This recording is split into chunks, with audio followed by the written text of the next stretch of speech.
Okay congratulations. చెప్పు. నాకు పెళ్ళై 12 సంవత్సరాలు అవుతుంది.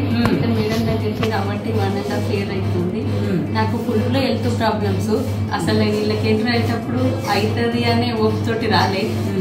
ఏమో మేడం చూసుకుంటారు కదా మా సార్ నమ్మకంతో వచ్చిన. కానీ వీళ్ళకి వచ్చినాక మేడం అన్ని ప్రాబ్లమ్స్ రిస్క్ తీసుకొని నాకు మెడిసిన్ ఎక్స్ప్లెయిన్ చేసుకుంటా అన్ని చేసుకుంటా ఏ స్టేజ్కి వచ్చారు. మళ్ళీ నాకు ట్విన్స్. అసలు నార్మల్ ప్రెగ్నెన్సీ సింగిల్ వచ్చుడే అతుకుంటుందో అతుకోదని కష్టం ఉండే. ఇంకా ట్విన్స్ మళ్ళీ హార్ట్ బీట్ కూడా ఈక్వల్ కొట్టుకుంటున్నాయి. Very good. మళ్ళీ వీళ్ళు సిస్టర్స్ కూడా ఫోన్ చేస్తే రిసీవ్ చేసుకున్నాడు. మౌనిక మేడం వీళ్ళందరూ. నువ్వు 2 years నుంచి చూస్తున్నావు కదా, నీకు రిజల్ట్స్ ఎలా అనిపించింది నీకు?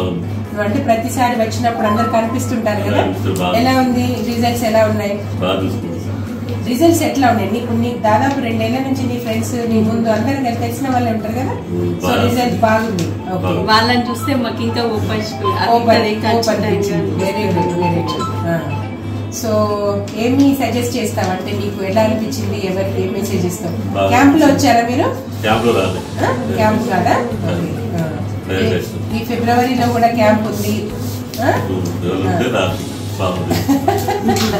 కానీ అసలు ఏమో ఇక్కడ మెడిసిన్ స్టార్ట్ చేసి హెల్త్ పాడు చేసుకునే కన్నా ఇది ఈ సొల్యూషన్ తీసుకున్నది బెటర్ అనిపిస్తుంది నాకైతే. నాలాంటి వాళ్ళు ఇక్కడికి వచ్చింది బెస్ట్ అంట. Okay right right. Okay madam.